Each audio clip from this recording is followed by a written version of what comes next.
Perkenalkan teman-teman, kami dari kelompok 4 akan menjelaskan tentang kebijakan ekonomi pada masa pemerintahan Gus Dur atau Abdurrahman Wahid. Perkenalkan, nama saya Dex Muhammad Sidik. Nama saya Anita Wahisa Putri. Saya Vanessa Darila.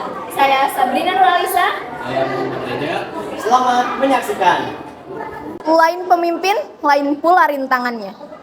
Di masa pemerintahan Abdurrahman Wahid atau yang biasa kita sebut dengan Bapak Gus Dur, perekonomian Indonesia kembali mengalami tantangan yang sangat berat. Kebijakan-kebijakan ekonomi Gus Dur yang mengundang kerutan di dahi para pakar. Juga perseteruan dengan DPR dan IMF mempengaruhi iklim perekonomian Indonesia pada saat itu. Sejumlah kebijakan Bapak Gus Dur tidak populer di kalangan masyarakat sehingga menuai banyak protes dari berbagai pihak. Kondisi perekonomian yang tampak memburuk setelah sebelumnya menunjukkan gejala kepulihan di masa pemerintahan B.J. Habibie meresahkan publik dan para investor. Seperti nilai tukar rupiah kepada dolar Amerika Serikat yang semula Rp7.500 menjadi Rp9.800. Selanjutnya, pergerakan indeks harga saham gabungan turun dari 580 menjadi 458. Selanjutnya, tingkat pertumbuhan ekonomi yang semula 5% hanya menjadi 3,6%. Sebaliknya, tingkat inflasi meningkat drastis dari 2% menjadi 12,6%. Di luar itu, pemerintah Gus Dur melakukan beberapa upaya untuk mencapai pencapaian yang akan dijelaskan selanjutnya. Selanjutnya ada ekonomi nasional atau DEN. Pada masa kepemimpinan Gus Dur, dampak dari krisis moneter tahun 1998 masih bisa dirasakan. Nah, untuk menanggulangi permasalahan tersebut, Gus Dur membentuk Dewan Ekonomi Nasional atau DEN untuk memperbaiki perekonomian Indonesia.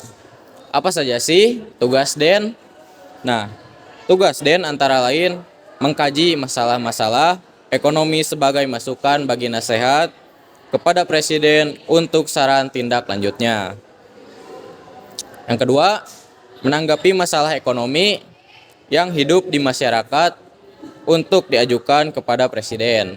Yang ketiga, melaksanakan penugasan lain di bidang ekonomi dari Presiden yang berkaitan dengan fungsi Dewan Ekonomi Nasional. Presiden keempat Indonesia, Abdurrahman Wahid atau Gus Dur, lebih memilih mendahulukan kesetaraan ekonomi dibandingkan pertumbuhan ekonomi. Sementara presiden lainnya mengambil fokus ke pertumbuhan ekonomi.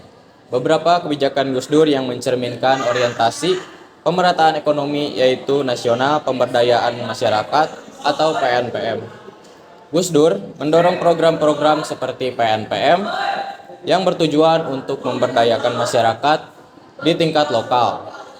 Program ini mencakup pengembangan infrastruktur, pelatihan keterampilan, dan dukungan untuk usaha mikro.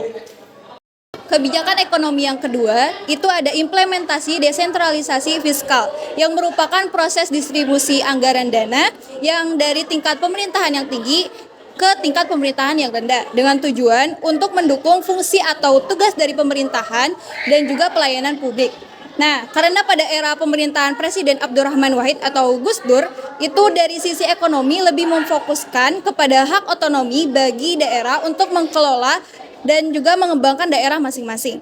Nah, di dalam kebijakan ini ada 3 program kerja. Yang pertama ada implementasi pembagian dana perimbangan antara pusat dan juga daerah. Yang kedua ada pemerintahan daerah yang diizinkan untuk mengajukan pinjaman termasuk juga ke luar negeri. Dan yang ketiga ada penerapan pemungutan pajak daerah. Nah, untuk pembagian perimbangan antara pusat dan juga daerah, itu yang pertama ada PBB atau pajak bumi bangunan dengan 90%-nya itu untuk daerah dan 10%-nya itu untuk pusat.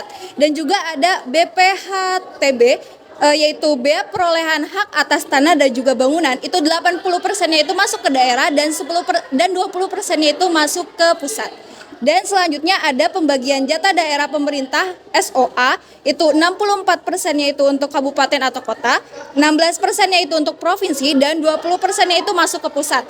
Dan selanjutnya ada sumber daya alam sektor kehutanan, pertambangan umum, dan juga perikanan, yang 80%-nya itu untuk daerah dan 20%-nya itu untuk pusat.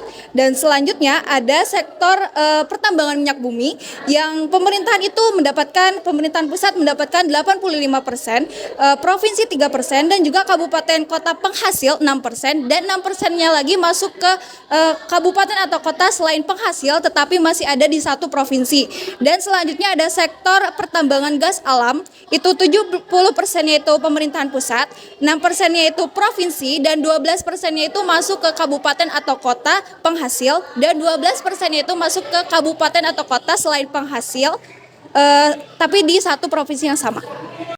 Program Gardu Taskin merupakan salah satu program pemberdayaan yang dikembangkan oleh pemerintah Provinsi Jawa Timur untuk penanggulangan kemiskinan di desa atau kelurahan kategori merah. Prioritas program Gerakan Terpadu Pengentasan Kemiskinan ini atau Gardu Taskin ini diarahkan untuk mengurangi dampak krisis ekonomi yang terjadi dengan fokus kegiatan Tridaya meliputi pemberdayaan manusia. Tujuan utama adalah pelayanan kebutuhan dasar dengan orientasi pada peningkatan mutu, kehidupan, pengurangan beban hidup, dan peningkatan kesejahteraan RTM.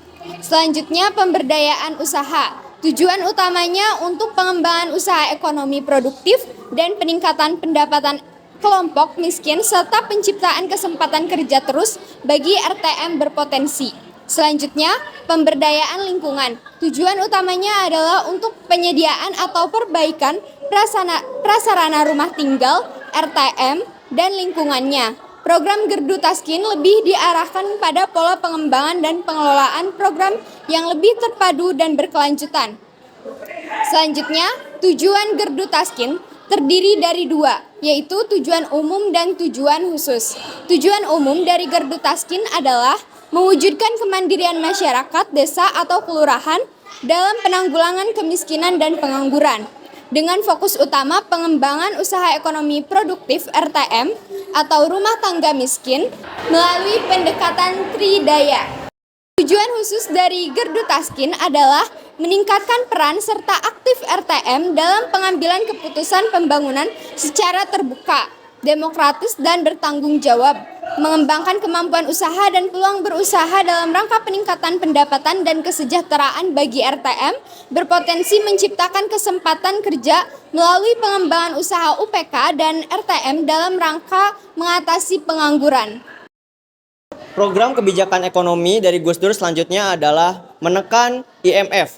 Kebijakan ekonomi yang dilakukan oleh Gus Dur berapa kali membuat IMF gerah, karena kebijakan ekonomi Gus Dur sepenuhnya berpihak kepada rakyat dalam rangka membangun kedaulatan ekonomi, bukan bergantung pada kehendak ekonomi IMF yang cenderung menjerat.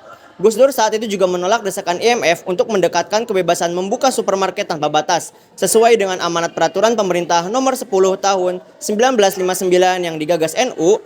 Gus Dur menolak desakan IMF dengan tujuan untuk melindungi usaha kecil dan menengah. Perkembangan ini yang oleh para ekonom diistilahkan sebagai sebuah ekonomi miracle. Selanjutnya adalah persoalan impor mobil mewah. Persoalan ini mencuat setelah Presiden Abdurrahman Wahid atau Gus Dur menandatangani surat nomor R9 Pres 2001 pada 9 Februari 2001. Ada pula disposisi Menke 13 Februari 2001 yang intinya menyetujui impor 400 mobil mewah dengan pajak ringan untuk KTT G15. Sudah ada dua perusahaan otomotif yang sudah ditunjuk sebagai pemasok untuk mengimpor 400 mobil mewah itu. Dua perusahaan tersebut diberikan fasilitas menggiurkan. Bea masuk yang mestinya sebesar 45-80% dipotong menjadi 5% saja. Inilah yang memicu kontroversi, mengingat pemangkasan itu membuat negara berpotensi rugi sekitar 140 miliar. Selanjutnya yang terakhir adalah mengubah independensi Bank Indonesia lewat amandemen UU BI Bank Indonesia. Bank Indonesia diharapkan lebih mandiri dan terlindungi dari pengaruh luar karena pada saat itu ada desakan IMF untuk mempengaruhi ekonomi Indonesia. Baik, mungkin cukup sekian dari kami penjelasannya, semoga bermanfaat. Wassalamualaikum.